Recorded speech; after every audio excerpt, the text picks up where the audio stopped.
What's up YouTube? We're back with another video. This is just going to be a simple do-it-yourself to installing a twin disc clutch. I'm currently using a brand called Xclutch, and I'm doing a twin disc organic setup with the rigid clutches. I'm just going to keep the video short and simple and sweet.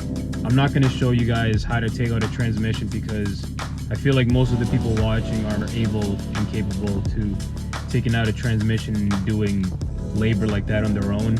And I personally don't like editing the videos to be that long because not that many people watch till the end, and I just figure people just want the videos to be short and sweet and just want to see the most important parts, like taking out the flywheel, putting the new one on, what size are the bolts, and all that good stuff. So I'm trying to keep this video short and sweet and include all tips and help to installing it, and hopefully makes things easier.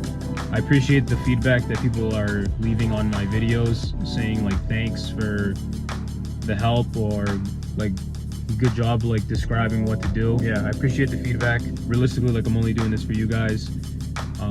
Hopefully you guys appreciate it and enjoy it, and we'll start the video right now. This is the 335 IS clutch. Looks pretty smoked. Started to slip on me already.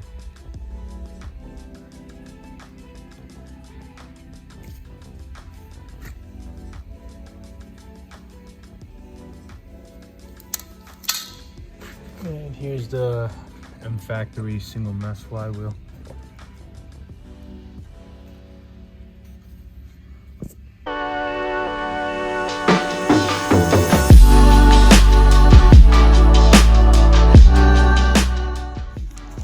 You got your flywheel bolts.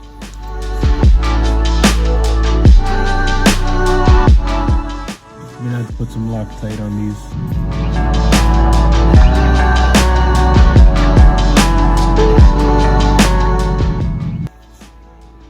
Orientation of how it goes.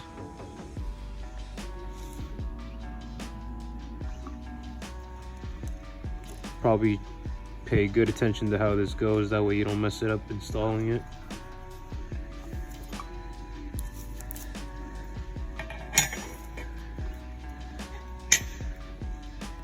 And you see it's labeled there, transmission side.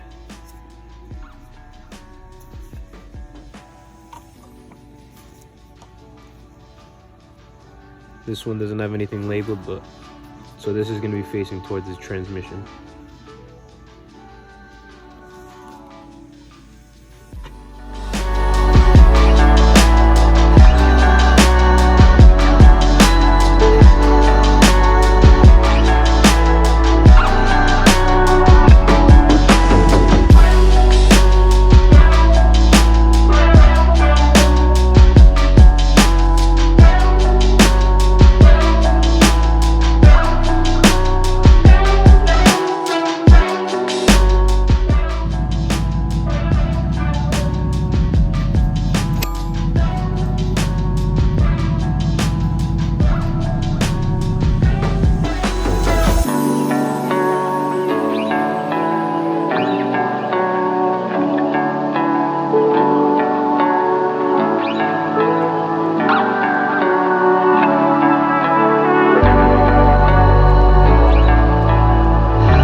So you'll see this with the bearing installing the new one.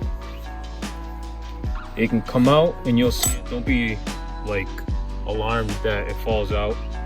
So I contacted Xclutch and they told me that's normal, because obviously when the pressure plate and the whole clutch is into the transmission. When you put the slave cylinder in right here, this only can go out so far.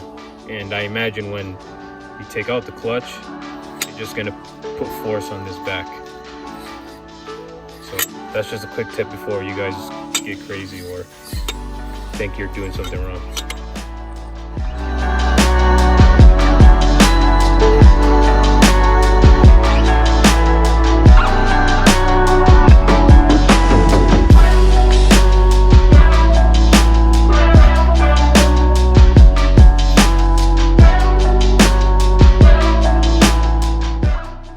The installation's all set. I'm just gonna double check everything, start the car, and I'm gonna go driving around so you guys can get my first impression of how the new clutch feels. So first things first, I noticed it's obviously stiffer, but I don't know, I don't think it's like unmanageable considering what other people have said. I think other people just complain too much, and I don't know, it doesn't seem too bad. I'm gonna have to wait and drive it. I just gotta double check for leaks and stuff, and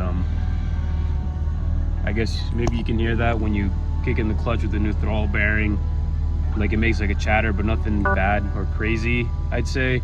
To me it's normal because I had a 335 IS clutch with the M factory flywheel, so I don't know. If you're gonna complain about chatter, then you probably shouldn't be chasing higher horsepower numbers.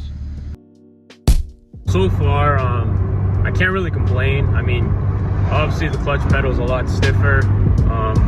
First gear is, I guess, harder. It's a high catch point, but personally, I'll probably be driving the car for like 2 minutes, and I honestly can't complain. Like, I like the engagement point personally because I feel like with the stock IS clutch, it was like a little too soft for my own personal liking. But like now, like engagement point is a lot higher. And it seems like when the car is gonna like about to stall out, it like vibrates a little more, or like even when you're trying to engage, like going into like gear, which isn't bad. It's just like little things that I guess comes with having a twin disc. But like, I don't know, like here, this is my first gear. It wasn't that bad. I think it's pretty manageable. I don't know what else to say. Like, I just did the twin disc organic with the rigid clutches. He literally cannot complain. I don't know. I mean, I'm not sponsored or anything, but like, it just drives like a car, and that's really all it is to it. But even then, I think it's supposed to soften up regarding the clutch over like a certain amount of miles, but you just got to drive it, and I guess there's actually like a brake in for it. So yeah, if you install it, just go out and drive the car, and if you struggle, get used to it. If you don't, then good for you. So this is an updated video after the break-in service for the clutch. I put about 600 to 650 miles on it. Clutch did soften up a little bit, and now I don't know how else to explain it, but it's not so much like an on and off sort of deal for the engagement point. It wasn't really like that from the beginning, but there's more room for error when you're trying to engage and just like take off in first gear. The engagement points, it's a little bit easier, I'd say, but overall, can't complain. Still a great clutch. I love it. I can't wait. It's gonna hold all the power I need to, and probably a lot more. It's a lot more capable than what I'm probably gonna run with, but just stay tuned. The next video is gonna be about doing a stage 3 fuel pump. I'm running a primary 535 pump, and then I'm gonna run a secondary 450 pump. So I'm gonna be doing a video on that as well, so stay tuned and catch you on the next one.